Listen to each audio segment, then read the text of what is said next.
আসসালামু আলাইকুম। আজকে আমরা দেখব জড়তা এবং বলের ধারণা। জড়তা এবং বলের ধারণা আমরা কোথা থেকে পাই?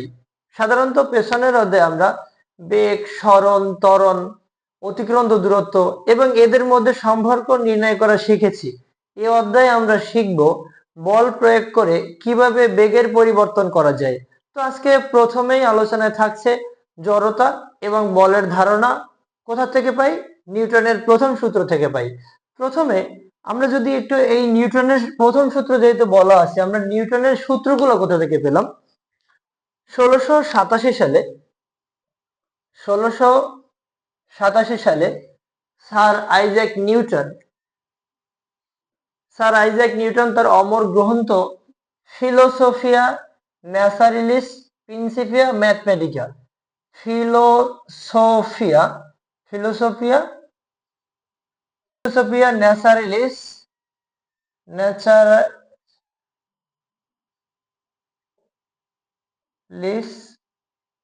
প্রিন্সিপিয়া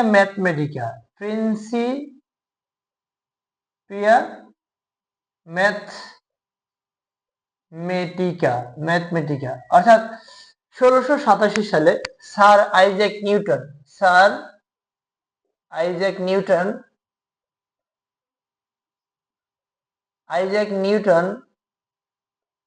স্যার আইজ্যাক নিউটন 1687 সালে স্যার আইজ্যাক নিউটন তার অমর গ্রন্থ ফিলোসোফিয়া ন্যাচারালিস প্রিন্সিপিয়া ম্যাথমেটিকা ভর, গতি ও বলের মধ্যে সম্পর্ক স্থাপন করে তিনটি সূত্র প্রদান করেন, যা নিউটনের গতিসূত্র নামে পরিচিত। নিউটনের গতিসূত্র তিনটি এবং প্রথম সূত্র হলো বাহির থেকে যদি কোনো বল প্রয়োগ না করা হয় তাহলে স্থির বস্তু স্থির থাকবে এবং গতিশীল বস্তু সমবেগে সুষম দ্রুতিতে গতিশীল বস্তু সুষম দ্রুতিতে অনন্তকাল ধরে চলতে থাকবে।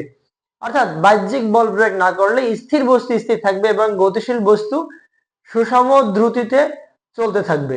এই সূত্রটার কনসেপ্টটা নিয়ে প্রথম অংশটা আমাদের কাছে যুক্তিসঙ্গত মনে হয়, কিন্তু শেষের অংশটা আমাদের যুক্তিসঙ্গত মনে হয় না। অর্থাৎ বল প্রয়োগ না করলে স্থির বস্তু স্থির থাকবে, এটা আমরা মানি, এবং শেষের অংশ অর্থাৎ বল প্রয়োগ করলে কোনো একটি বস্তু যে গতিশীল হবে, এটা যে সম দ্রুতিতে চলতেই থাকবে, এটা আমরা বিশ্বাস করতে চাচ্ছি না, অনেকেই বিশ্বাস করি না।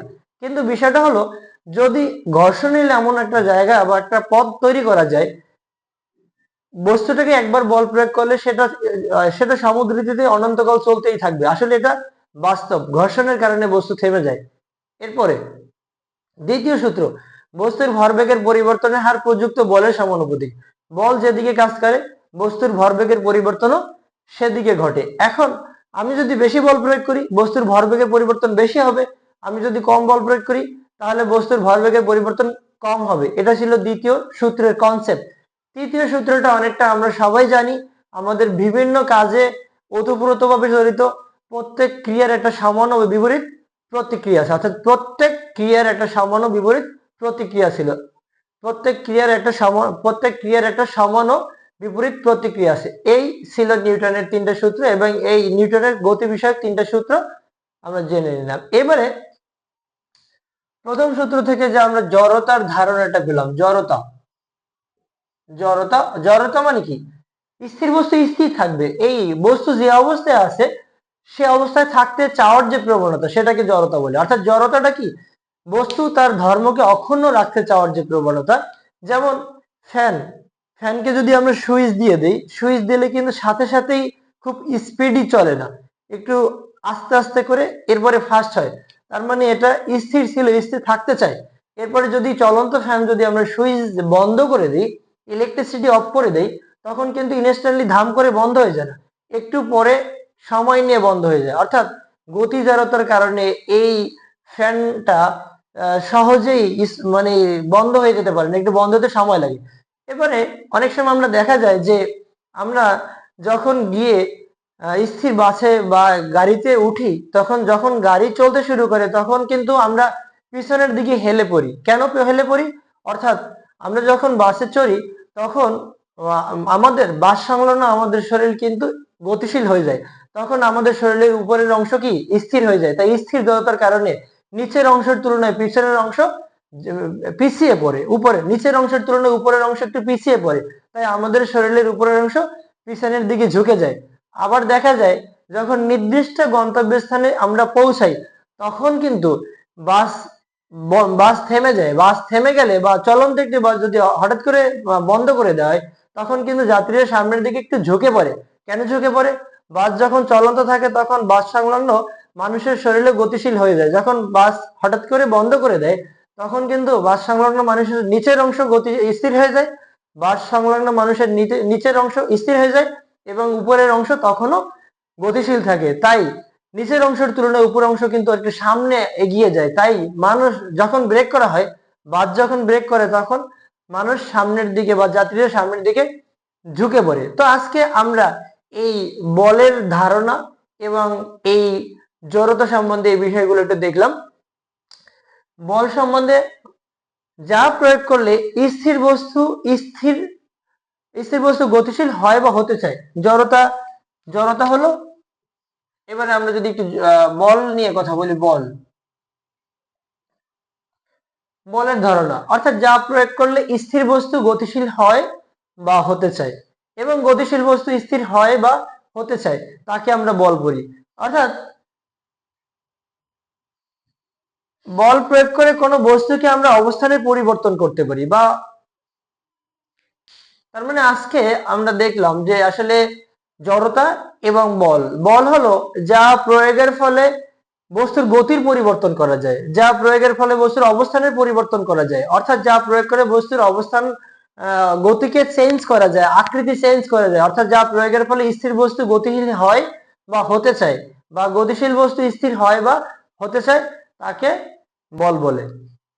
এসএসসি ফিজিক্সের তৃতীয় অধ্যায় অর্থাৎ বল থেকে আমরা আলোচনা করব। প্রথমেই আসো, যা প্রয়োগ করলে স্থির বস্তু গতিশীল হয় বা হতে চায় অথবা গতিশীল বস্তু স্থির হয় বা হতে চায় তাকে বল বলে। তো বলকে প্রথমত দুই ভাগে ভাগ করা যায়, একটা হলো স্পর্শ বল, স্পর্শ বল, এবং অন্যটি হলো অস্পর্শ বল, অস্পর্শ বল। স্পর্শ বলতে বোঝাই যাচ্ছে যে টাচ করা, একটি বস্তু অন্য বস্তুর উপরে মানে পৃষ্ঠদেশ স্পর্শ করবে অবশ্যই।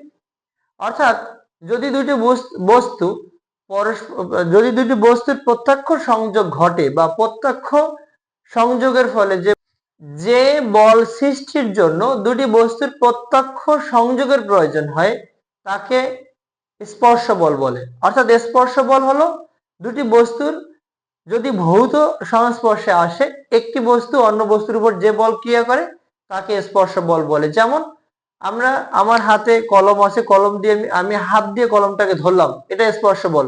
কলমটাকে এক জায়গায় থেকে অন্য জায়গায় রাখলাম, এটা স্পর্শ বল। এবং অস্পর্শ বল তাহলে কি হবে? অস্পর্শ বল হলো যে বল সৃষ্টির জন্য দুইটা বস্তুর প্রত্যক্ষ সংযোগের প্রয়োজন হয় না তাকে অস্পর্শ বল বলে। অথবা যে বল যে দুইটি বস্তু যদি পরস্পরের ভৌত সংস্পর্শে না আসে, একটি বস্তু যদি অন্য বস্তুকে স্পর্শ না করে যে বল ক্রিয়া করে তাকে অস্পর্শ বল বলে। যেমন আমার হাতে যে কলমটা আছে, কলমটা যদি আমি ফেলে দেই তাহলে কিন্তু এটা ভূপৃষ্ঠে যেয়ে পড়বে, মাটিতে পড়বে। অর্থাৎ এটা মাধ্যাকর্ষণ জনিত বল বা অভিকর্ষজ বল, এটা পৃথিবী কোন একটি বস্তুকে যে বলে টানে সেটা তো আসলে স্পর্শ করে টানে না, সেটা হলো কি অস্পর্শ বল। তার মানে আমার মনে হয় আমরা স্পর্শ বল এবং অস্পর্শ বল বুঝতে পেরেছি। তারপরে প্রকৃতিতে প্রাপ্ত চার ধরনের মৌলিক বল রয়েছে। মৌলিক বল রয়েছে চার ধরনের মৌলিক বল। মৌলিক বল চার প্রকার। তো মৌলিক বলগুলোর মধ্যে রইল প্রথমে মহাকর্ষ বল। মহাকর্ষ বল, মহাকর্ষ বল, মহাকর্ষ মহাবিশ্বের প্রতিটি বস্তুকণা একে অপরকে যে বলে আকর্ষণ করে তাকে মহাকর্ষ বল বলে। মহাকর্ষ বল অসীম পাল্লার বল, অনেক দূর থেকে ক্রিয়া করে এবং প্রকৃতিতে প্রাপ্ত সবচেয়ে দুর্বল বল হলো মহাকর্ষ বল। এবারে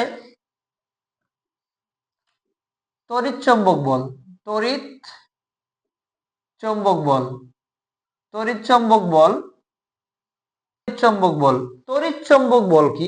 দুটি আহিত কণা পরস্পরকে যে বলে পরস্পরের উপর যে বল ক্রিয়া করে, দুটি আহিত কণা, একটা পজিটিভ চার্জ, একটা প্রোটন, একটা ইলেকট্রন পরস্পরকে যে বলে আকর্ষণ করে, সেটাকে তড়িৎ চৌম্বক বল আমরা বলতে পারি। অথবা দুটি দুইটা মেরু অর্থাৎ দুটা দণ্ড চৌম্বক পরস্পরকে যে বলে আকর্ষণ করে বা বিকর্ষণ করে, তাও তড়িৎ চৌম্বক বল হবে। বা এটাও বলা যায় যে কোনো সরল বর্তনীর মধ্য দিয়ে যখন ইলেকট্রন পাস করে তার চারদিকে যে চৌম্বক ক্ষেত্র সৃষ্টি হয়, সেটাকে তড়িৎ চৌম্বক বল বলে। অর্থাৎ বিদ্যুতের ফলে চৌম্বক সৃষ্টি হওয়া, সেটাও বলা যেতে পারে। এবারে তড়িৎ চৌম্বক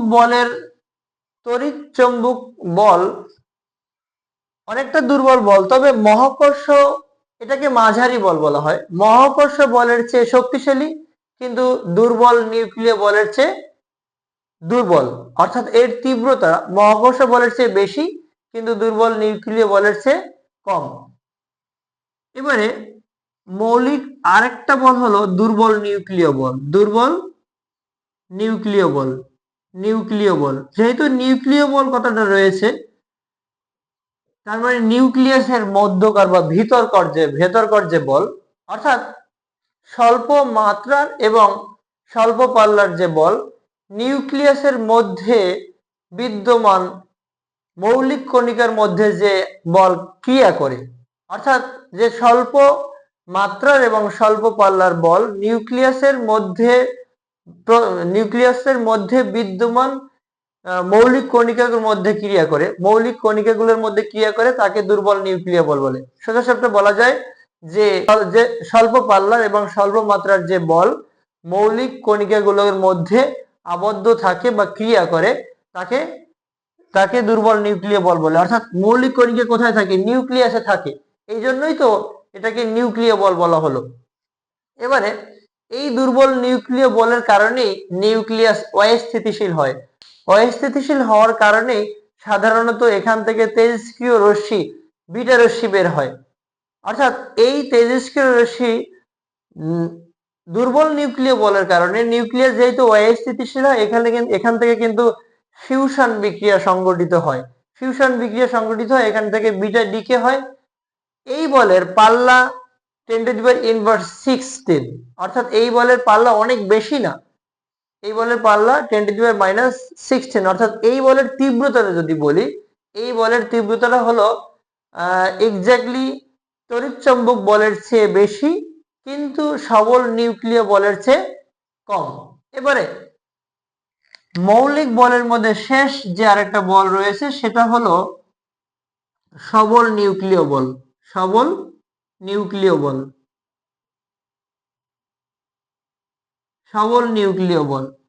তো এটাও নিউক্লিয়াসের মধ্যকার যে বল।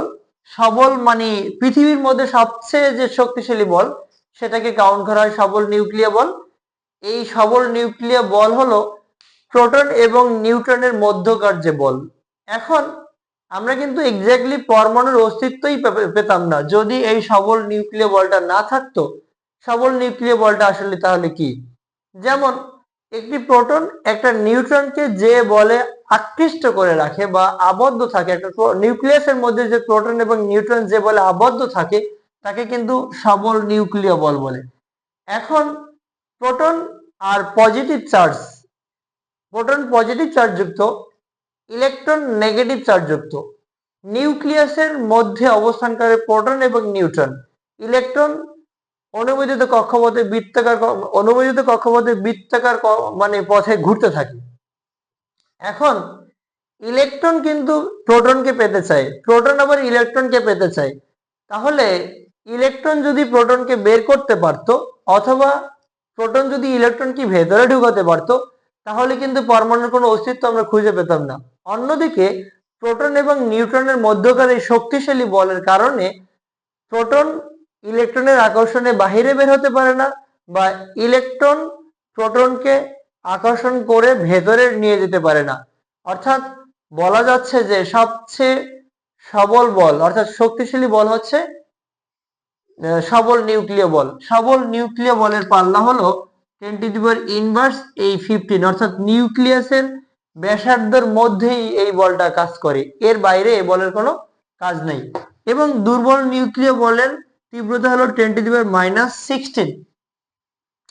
এবং সবল মহাকর্ষ বলের পাল্লা কিন্তু অসীম, অনেক দূর থেকে। এখান থেকে যদি আমি বিশেষ করে 50 কিলোমিটার দূর থেকে উপর থেকে যদি কোনো বস্তুকে ছেড়ে দেই, তাও কিন্তু ভূপৃষ্ঠের দিকে পড়বে। তার মানে পৃথিবী তাকে টানছে। মহাকর্ষ বল, তার মানে মহাকর্ষণ বলের পাল্লা অসীম। এবং তড়িৎচুম্বকীয় বল, এর পাল্লাও আমরা অনেক সময় আমরা ছোটবেলা চুম্বক দিয়ে খেলছি, দেখা যায় অনেক দূর থেকে চুম্বকের বল যে আকর্ষণ করে, এটা আমরা নিজেরাও বুঝি। এবারে শেষ যে বল, আরো দুইটা টাইপের বল রয়েছে, সেটা হলো একটা হলো সাম্য বল, এটা হলো সাম্য বল, এবং অন্যটা হলো অসাম্য বল। সাম্য বল একাধিক বস্তুর উপরে বল ক্রিয়া করার ফলে যদি তাদের বলের লব্ধি বা ত্বরণ শূন্য হয়, এর উপরে একাধিক বল ক্রিয়া করার ফলে যদি তাদের লব্ধি বল শূন্য হয়, অর্থাৎ যদি ত্বরণ না হয়, তবে তাকে সাম্য বল বলে। যেমন সমশক্তির দুইজন ব্যক্তি যদি রশি ধরে টানাটানি করে, যদি রশি কারো দিকে নিতে না পারে, তবে তাকে সাম্য বল বলে। অথবা আম গাছে আম ঝুলছে, আমের বোটা, আম গাছ বোটার মাধ্যমে আমটাকে উপরের দিকে টানছে, পৃথিবী তাকে মাধ্যাকর্ষণ বলের মাধ্যমে নিচের দিকে টানছে। আম কিন্তু নিচে পড়তেছে না, বা আমটা উপরে উঠে যাচ্ছে না, উপরের দিকে উল্টা ভাবে গাছের দিকেও উঠছে না। তার মানে এটা এক ধরনের সাম্য বল বলতে পারি। এবার অসাম্য বল, কোন বস্তুর উপরে যদি একাধিক বল ক্রিয়া করার ফলে বলের লব্ধি যদি শূন্য না হয়, অর্থাৎ যদি ত্বরণ হয়, তবে সেটাকে আমরা বলতে পারি অসাম্য বল। অসাম্য বলটা কি? যেমন গাছ থেকে আম যদি পড়ে যায়, অর্থাৎ আমের বোটা আমটাকে ধরে রাখতে পারেনি, আমের বোটার টানের থেকে পৃথিবীর টান বেশি, এটাকে আমরা অসাম্য বল বলতে পারি। এবারে এমনও হতে পারে যে রশি ধরে দুইজন ব্যক্তি টানাটানি করছে, একজন ব্যক্তি একটু শক্তিশালী এবং অন্য ব্যক্তি একটু দুর্বল। দুর্বল ব্যক্তি কাছ থেকে রশিটা কিন্তু সবল ব্যক্তি নিজের দিকে টেনে নিয়ে যাবে। তাহলে এই ধরনের বলটাকে আমরা বলবো কি? অসাম্য বল। প্রিয় শিক্ষার্থী বন্ধুরা, আজকে আমরা দেখব নিউটনের দ্বিতীয় সূত্রের গাণিতিক প্রতিবেদন। অর্থাৎ নিউটনের দ্বিতীয় সূত্রটা কি? বস্তুর ভরবেগের পরিবর্তনের হার প্রযুক্ত বলের সমানুপাতিক। বল যেদিকে কাজ করে, বস্তুর ভরবেগের পরিবর্তনও সেদিকে ঘটে। এখান থেকে যে আমরা একটা গাণিতিক প্রতিবেদন, অর্থাৎ এপিকল যে এম এ পাই, সেটা আমরা কোথা থেকে আসে, কিভাবে প্রতিবেদন করে, সেটা একটু দেখব। প্রথমে একটা বস্তু, একটি বস্তু এম ভরের একটা বস্তু, এই বস্তুর উপরে আমরা একটা বল প্রয়োগ করব, সম পরিমাণে একটা বল প্রয়োগ করলাম। এম ভরের বস্তুর উপরে যদি আমরা এফ সম পরিমাণ বল, এফ 5 নিউটন, 10 নিউটন, 2 নিউটন এরকম হতে পারে। অর্থাৎ এম ভরের একটা বস্তু, এম ভরের একটা বস্তুর উপরে যদি এফ সম পরিমাণে বল প্রয়োগ করা হয়, বস্তুটি ইউ আদিবেগ নিয়ে যাত্রা শুরু করে, ইউ আদিবেগ নিয়ে চলে, ইউ আদিবেগ নিয়ে চলে টি সময় পরে, অর্থাৎ টি সময় ধরে এই বস্তুটা চলে, বস্তুটা চলে, ভি শেষ বেগ প্রাপ্ত হয়। এই এম ভরের বস্তুটা টি সময় ধরে চলে, অর্থাৎ মধ্যবর্তী, এখান থেকে এটাকে আমরা স্টেজে ধরতে পারি, এ বিন্দু থেকে একটা পজিশন ধরতে পারি, এ বিন্দু থেকে বি বিন্দুতে পৌঁছায় টি সময় পরে। তাহলে কি বলবো? ধরি এম ভরের একটি বস্তুর উপরে এফ সম পরিমাণে বল প্রয়োগ করায় বস্তুটি ইউ আদিবেগ নিয়ে টি সময় ধরে চলে, ভি শেষ বেগ প্রাপ্ত হয়। এটাকে আমরা একটু ভাষাগতভাবে বলতে চাই। মনে করি এম ভরের একটি বস্তুর উপর, এম ভরের একটি বস্তুর উপর, বস্তুর উপর এফ সম পরিমাণে বল প্রয়োগ করা হলো, এফ সম পরিমাণ বল প্রয়োগ করায়, বল প্রয়োগ করায় বস্তুটি ইউ আদিবেগ নিয়ে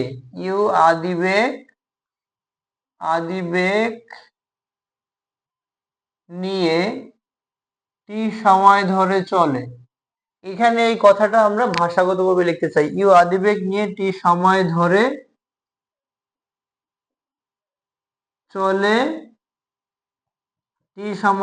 চলে, ভি শেষ বেগ প্রাপ্ত হয়। শেষ বেগ প্রাপ্ত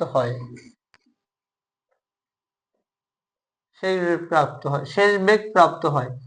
তাহলে বস্তুটার আদি অবস্থায় একটা ভরবেগ আছে।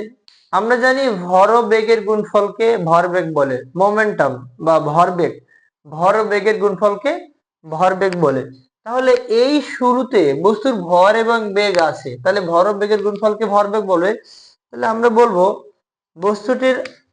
বস্তুটির আদি ভরবেগ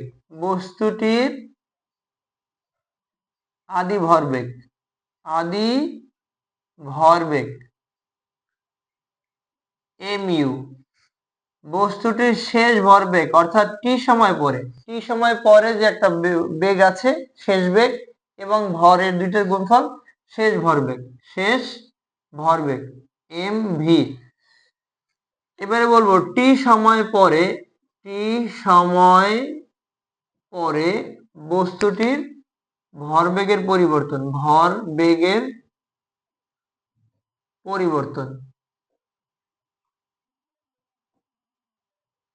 পরিবর্তন হবে শেষ ভরবেগ বিয়োগ হবে আদি ভরবেগ। শেষ ভরবেগ বিয়োগ হলো আদি ভরবেগ। এবারে আমরা যদি এখানে, এটা তো টি সময় বলতে 20 সেকেন্ড পরে হতে পারে, তাহলে 1 সেকেন্ড পরে হবে কত? তার মানে ভরবেগের পরিবর্তনের হার যদি আমরা এই টি এর জায়গায় 1 ব্যবহার করি, অতএব 1 বা একক সময় পরে, এটা আমরা কি একক বলতে পারি, একক সময় পরে ভরবেগের পরিবর্তনের, আমরা বলবো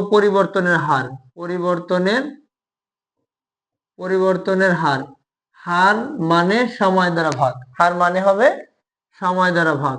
এখান থেকে যদি আমরা উপর থেকে যদি একটা এম কমন নিই, তাহলে হবে ভি মাইনাস ইউ ভাগ হলো এই টি দিয়ে এখান থেকে এখানে এসে ভাগ হয়ে গেল। আমরা জানি ভরবেগের পরিবর্তনের হারকে ত্বরণ বলে। বেগের পরিবর্তনের হারকে ত্বরণ বলে। বেগের পরিবর্তনের হারকে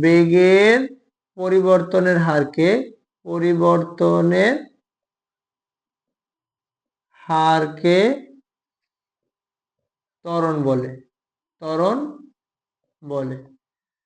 অর্থাৎ এ ইকুয়াল হবে ভি মাইনাস ইউ ভাগ টি। তার মানে এখানে আমরা লিখতে পারি m a, v minus u ভাগ টি মানে এ। নিউটনের দ্বিতীয় সূত্র থেকে আমরা জানি ভরবেগের পরিবর্তনের হার প্রযুক্ত বলের সমানুপাতিক। তার মানে এটা কিন্তু এখন ভরবেগের পরিবর্তনের হার। এখন ভরবেগের নিউটনের দ্বিতীয় সূত্র থেকে,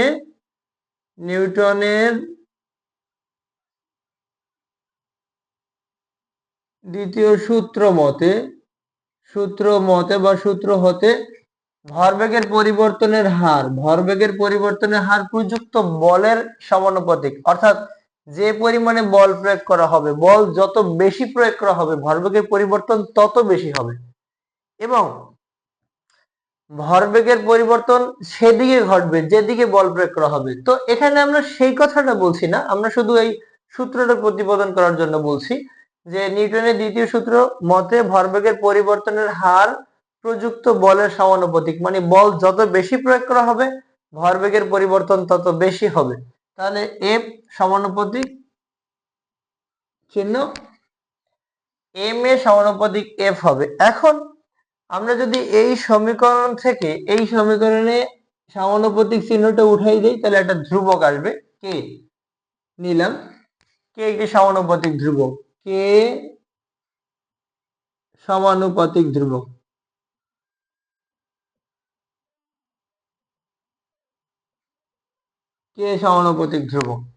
এখন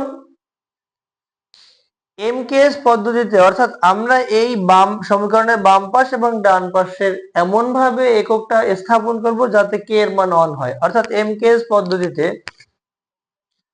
এমকেএস মিটার কিলোগ্রাম সেকেন্ড পদ্ধতিতে এম ইকুয়াল হলো 1 কেজি, এ ইকুয়াল হলো 1 মিটার পার সেকেন্ড স্কয়ার এবং এফ ইকুয়াল 1 নিউটন হলে, এটাকে আমরা চাইলে একটা সমীকরণ দিতে পারি, হলে এক নং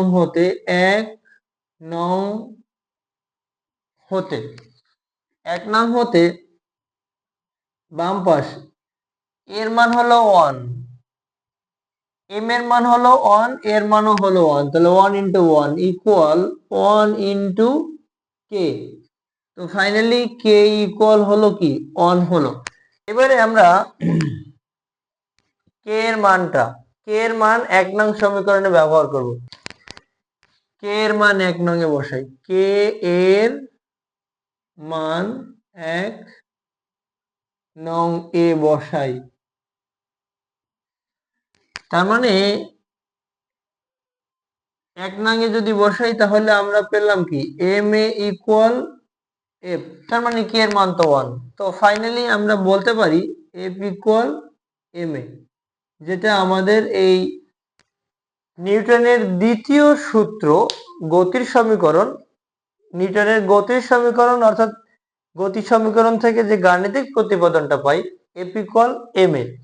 এখন এই জায়গা থেকে আমরা যে এমকেএস পদ্ধতিতে জাস্ট এখানে কে ধ্রুবকের মানটা বের করলাম, এখান থেকে একটা বলের সংজ্ঞা পাওয়া যায়। বলের সংজ্ঞাটা কি, যে পরিমাণ বল 1 কেজি ভরের কোনো বলের মানে যে পরিমাণ বল 1 কেজি ভরের কোনো বস্তুর উপর ক্রিয়া করে 1 মিটার পার সেকেন্ড স্কয়ার ত্বরণ সৃষ্টি করে তাকে 1 নিউটন বল বলে। অর্থাৎ 1 নিউটন বলের একটা ভালো সংজ্ঞা রয়েছে এখানে, 1 নিউটন বল। তো বলতে পারি যে পরিমাণ বল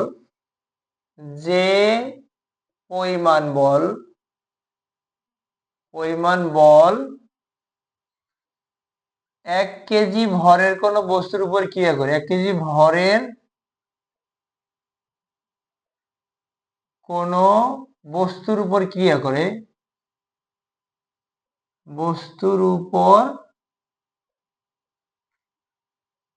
ক্রিয়া করে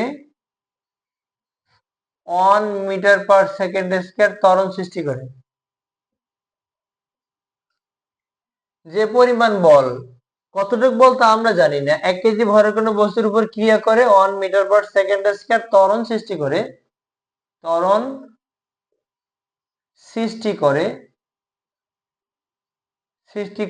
তাকে 1 নিউটন বল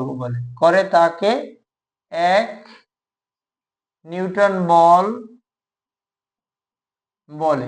এখন সূত্রটা হলো এফ ইকুয়াল এম এ। আমরা এই সূত্র থেকে 1 নিউটন বলের সংজ্ঞা থেকে আমরা চাইলে 20 নিউটন 50 নিউটন এটা বের করতে পারি। যেমন যদি বলা হয় 50 নিউটন বল বলতে কি বুঝো, তার মানে এম এবং এ এর গুণফল আমরা 50 বানাবো। এখানে যেমন 1 ইন্টু 1, 1 ইন্টু 1 যেমন এই জায়গায় যে 1 নিউটন বলের যে সংখ্যাটা আসলো অর্থাৎ 1 ইন্টু 1 মানে এটা হলো 1, তার মানে 1 নিউটন। বলের একক হলো নিউটন মানে নিউটন, এখানে 1 নিউটন।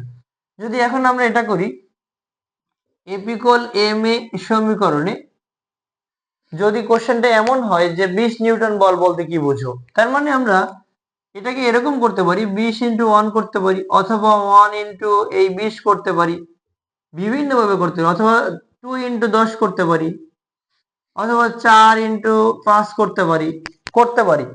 তো আমরা যদি এখন এখান থেকে যদি সংজ্ঞাটা দিতে চাই, তো এটা যদি বলি যে পরিমাণ বল 20 কেজি ভরের কোনো বস্তুর উপর ক্রিয়া করে 1 মিটার পার সেকেন্ড স্কয়ার ত্বরণ সৃষ্টি করে তাকে 20 নিউটন বল বলে। এখান থেকে আমরা 20 নিউটন বলের সংজ্ঞা পেলাম। আবার যদি আমরা এটা থেকে বলতে চাই, তাহলে যে পরিমাণ বল 1 কেজি ভরের কোনো বস্তুর উপর ক্রিয়া করে 20 মিটার পার সেকেন্ড স্কয়ার ত্বরণ সৃষ্টি করে তাকেও 20 নিউটন বল বলে, এটা আমরা বলতে পারি। অথবা যদি আমরা এটা বলি যে পরিমাণ বল 2 কেজি ভরের কোনো বস্তুর উপর ক্রিয়া করে 10 মিটার/সেকেন্ড স্কয়ার ত্বরণ সৃষ্টি করে তাকে 20 নিউটন বল বলে। এখান থেকে অর্থাৎ এই যে সামান্য প্রতীক ধ্রুবকটা আমরা বের করে নিলাম, এখান থেকে একটা বলের সংজ্ঞা পাওয়া যায়, 1 নিউটন বলের সংজ্ঞা, সেটা হলো এটা, অর্থাৎ 1 নিউটন বল যে পরিমাণ বল 1 কেজি ভরের কোনো বস্তুর উপর ক্রিয়া করে 1 মিটার/সেকেন্ড স্কয়ার ত্বরণ সৃষ্টি করে। এখান থেকে আমরা এই বিভিন্ন বলের সংজ্ঞা নির্ণয় করতে পারবো, অর্থাৎ 10 নিউটন বল, 20 নিউটন বল, 5 নিউটন বল কিভাবে বের করা যায়।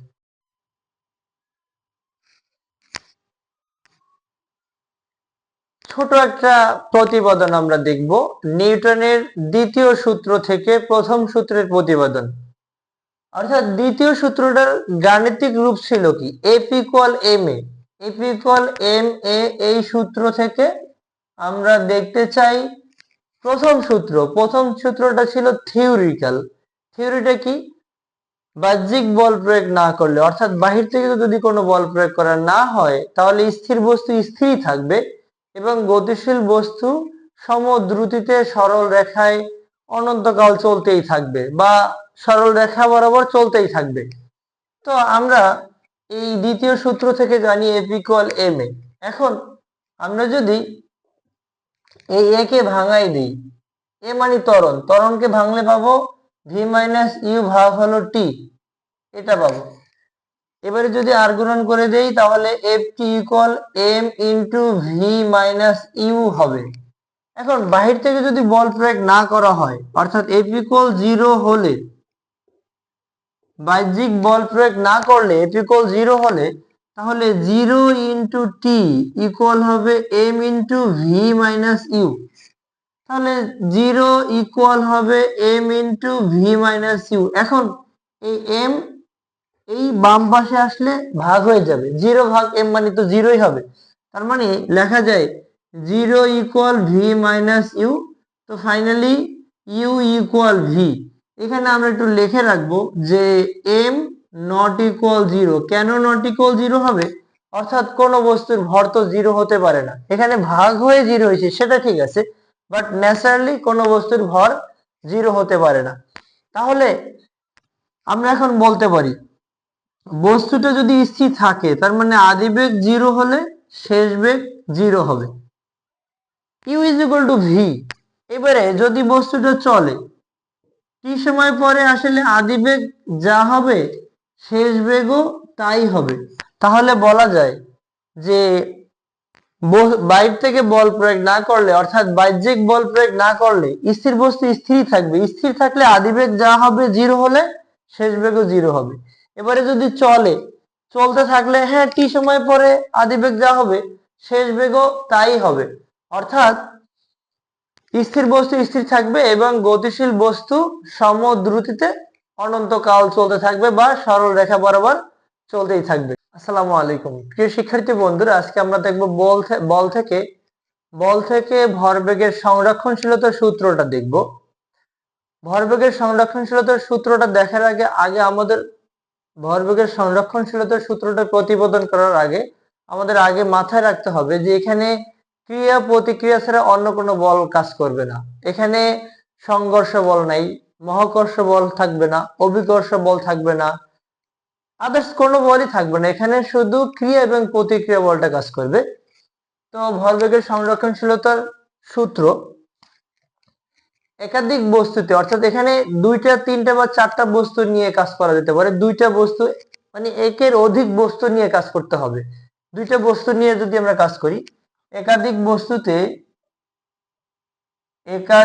বস্তুতে যদি ক্রিয়া প্রতিক্রিয়া ছাড়া অন্য কোনো বল কাজ না করে, একাধিক বস্তুতে ক্রিয়া প্রতিক্রিয়া ছাড়া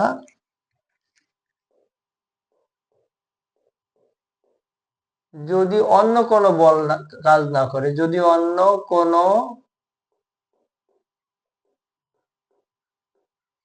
কোনো বল কাজ না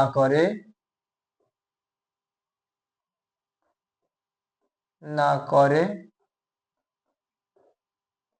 তবে যে কোনো একদিকে এক যে কোনো এক দিকে এদের মোট ভরবেগের কোনো পরিবর্তন হয় না। এদের মোট ভরবেগের কোনো পরিবর্তন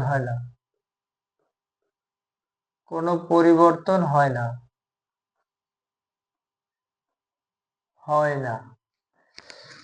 তাহলে কি বলা হলো?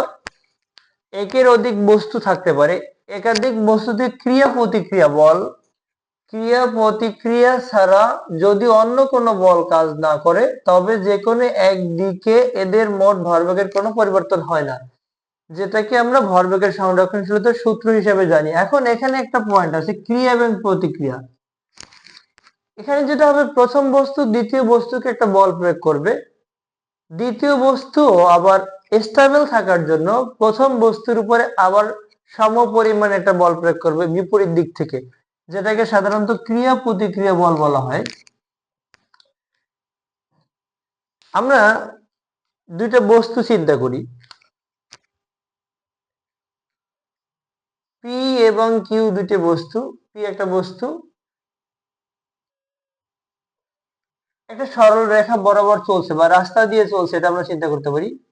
এবং কিউ একটা বস্তু, পি ও কিউ দুটি বস্তু। পি বস্তু u1 আদিবেগ নিয়ে চলছে এবং কিউ বস্তু u2 আদিবেগ নিয়ে চলছে সংঘর্ষের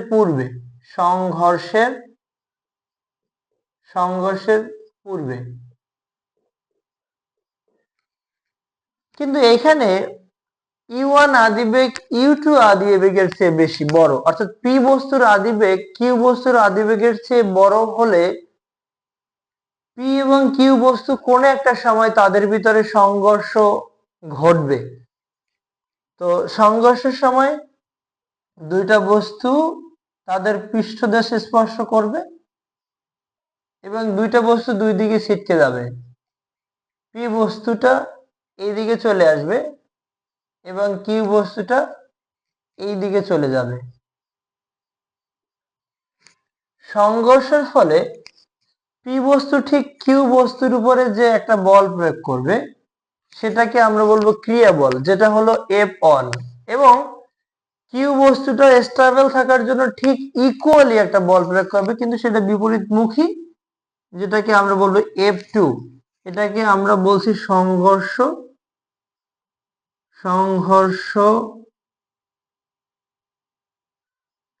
সংঘর্ষকালে। এরপরে কিছুক্ষণ পরে, সংঘর্ষের পরে আবার তারা পুনরায় আবার চলতে শুরু করবে। পি বস্তুর বেগ যখন হবে তখন পি বস্তুর বেগ হবে v1 এবং কিউ বস্তুর বেগ হবে v2।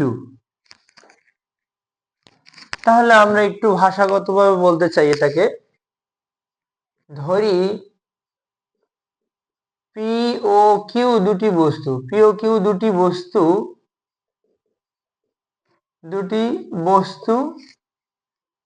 u1 ও u আদিবেগ নিয়ে, u1 ও u2 আদিবেগ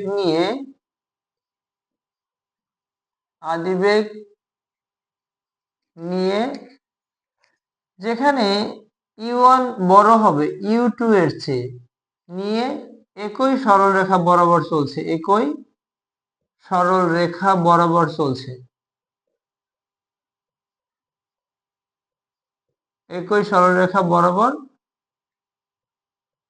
চলছে। কিছুক্ষণ পর এদের মধ্যে সংঘর্ষ ঘটে, কিছু সময় পরে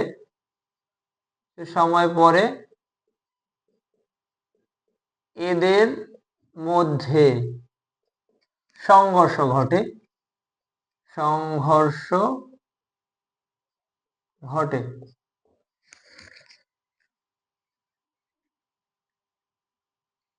একই সরল রেখা বরাবর চলছে। এখন পি বস্তু কিউ বস্তুর উপর উপর F1 ক্রিয়া বল প্রয়োগ করে, F1 ক্রিয়া বল প্রয়োগ করে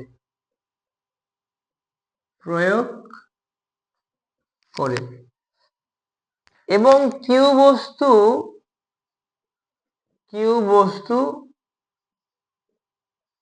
পি বস্তুর উপর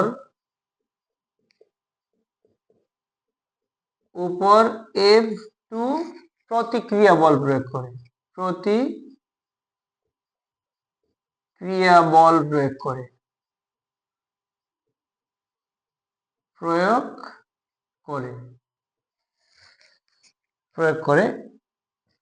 সংঘর্ষের পরে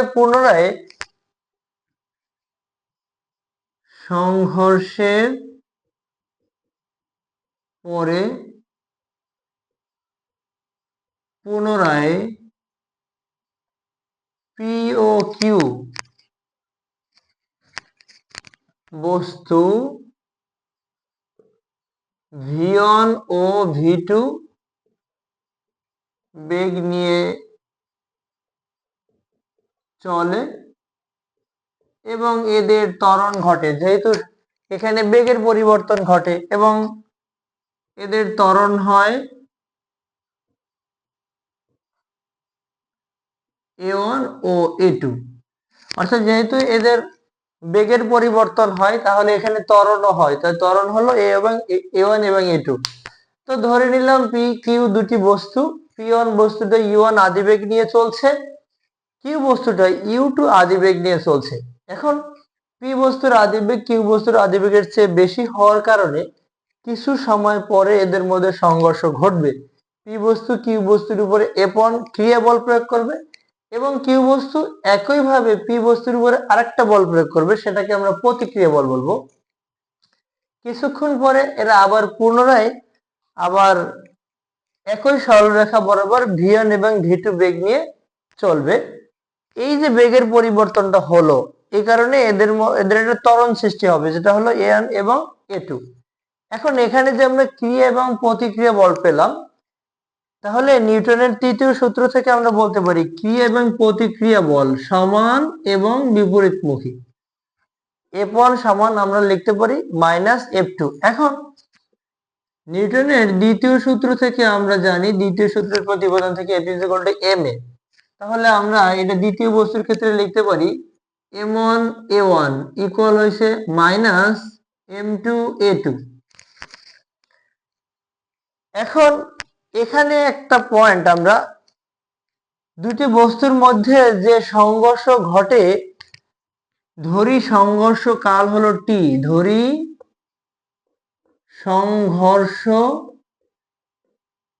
কাল t, অর্থাৎ দুইটা বস্তু যে ধাক্কাটা লাগে, যে সংঘর্ষটা বাজে, সেটা মাত্র টি সময় ধরে।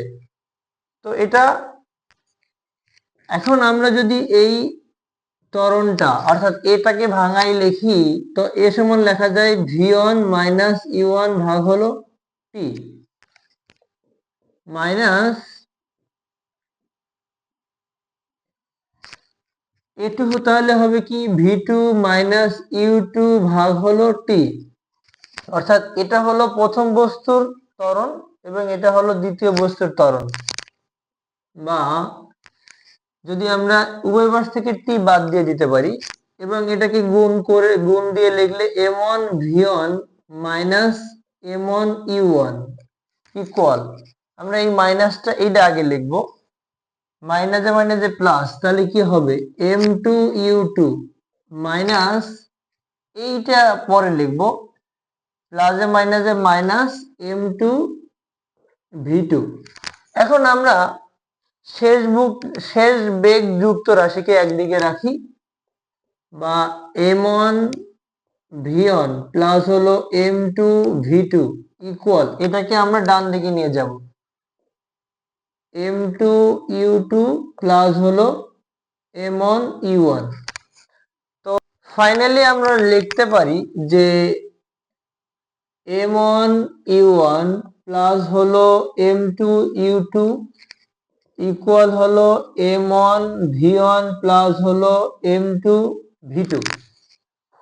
এখন